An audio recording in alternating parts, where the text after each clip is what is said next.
Hello, I'm Gabriel from Maracaibo, Venezuela, and today I want to address a very important question, which is why is Barack Obama so popular?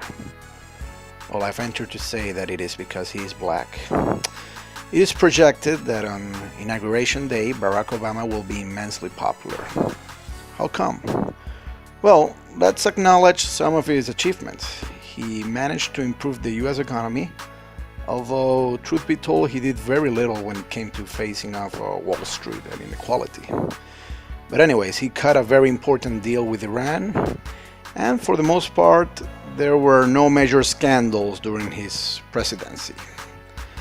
But it seems to me that his popularity is not proportional to his actual deeds, especially when it comes to the liberal agenda. In fact, some of Obama's policies have been as bad from a liberal point of view, and in some cases even worse, as George W. Bush's policy. He did not invade Iraq, but he did authorize a morally dubious intervention in Libya, and he took illegal drone warfare to a new level. And also, as Edward Snowden himself has made clear, the Obama administration took surveillance far beyond from where the Bush administration left off. And when it comes to immigration, well, Obama is the deporter-in-chief. So why is he so popular, especially among liberals? Well, I think it's time to point out the big elephant in the room. It's about race. To say that Obama won because he's black, well, that seems a racist proposition.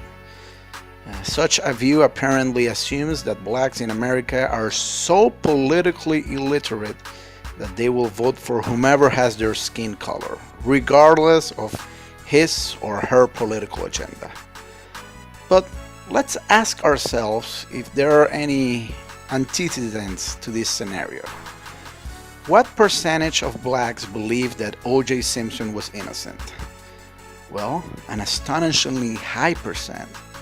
Now, fortunately, today the percentage of blacks believing in Simpson's innocence has decreased significantly. But the fact remains that in 1995, most blacks paid little attention to the evidence and they focused a lot more on the skin color of the defendant. If this was the case with the Simpson trial, well, why wouldn't it also be the case with the Obama's popularity? Well, there are some important differences. Johnny Cochran shamelessly played the race card back then to get Simpson off the hook. Now, to his credit, Obama was careful not to do the same. He never said, "Vote for me because I'm black." He may have blown the dog whistle every once in a while, but for the most part, he made a significant effort to present a post-racial candidacy in 2008, and he kept this approach throughout his presidency. Yet, even if he never played the identity politics game, the American political scenario, which had been built on identity politics for some years, it made it inevitable that his race would be a significant advantage. The media caught on. The mantra of the first black president this and the first black president that, well, that mantra was just too powerful, and understandably, Obama did not do much to ignore it. Even if Obama never wanted anybody to vote for him simply because he was black, well, the historical circumstances made it possible that, indeed, his skin color would help him much more than harm him. It's true that the black community at first was skeptical.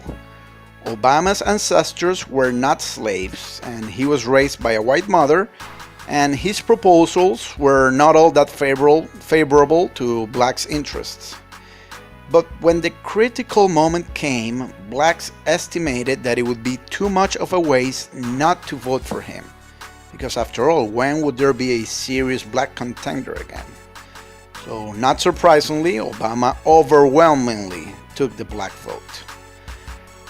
However, the real significant factor was not so much black identity politics, but rather white guilt, as Shelby Steele, who's a black author, as he has powerfully argued. In a considerable sector of American society, especially the liberal sphere, there is a major fear of being accused of racism. Whites have pursued all sorts of strategies to avoid this shaming level. Infamously, many whites have adopted the "some of my best friends are black" defense, as if having a single black friend all of a sudden will make racism disappear and get privileged whites off the hook. But, strangely, "I voted for Obama" became the new "some of my best friends are black." Slavery and Jim Crow are two of the greatest sources of historical embarrassment to white Americans. Now, unfortunately, imperialism does not seem to count for much, but anyway, that's another topic. And what better way to atone for the grave sins of the past than to vote for the black guy? After Obama, no one would be able to accuse America of being a racist country because finally there would be a black president. Furthermore, this time it would be relatively easy to vote for the black guy because Obama, unlike someone like Jesse Jackson, Obama appeared to be a much milder candidate when it came to confrontation with white power.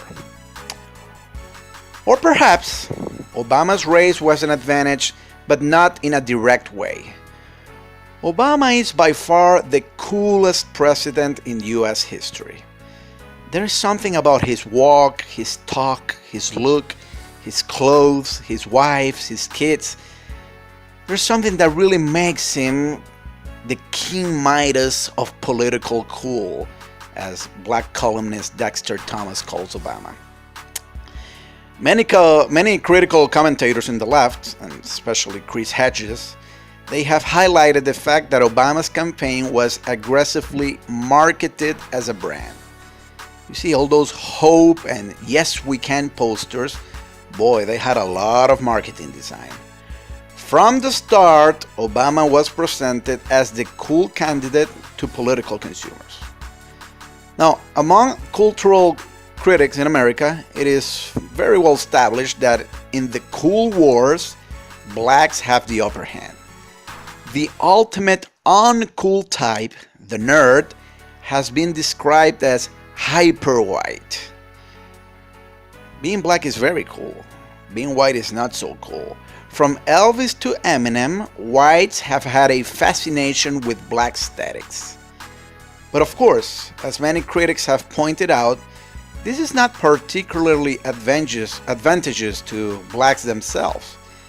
The fact that a white teenager may know Snoop Dogg's lyrics does not imply by any means that that teenager may be committed to checking his privilege and engaging in the struggle against racism. But for a particular candidate marketed as cool, such as Obama, blackness is a blessing. And that's where Obama's cool style comes from. He may not be popular because he's black, but he's certainly popular because he's cool. And, at least in part, he's cool because he's black. In Ferguson, Missouri, and other places in America, kids are being massacred because they're black. And this requires a frank discussion, as the Black Lives Matter movement has well reminded us. But I think that if Americans really want to be frank and honest, as part of this conversation on race, they should consider that in the same manner that a cop kills a kid because he's black, well, Obama remains popular also because he's black.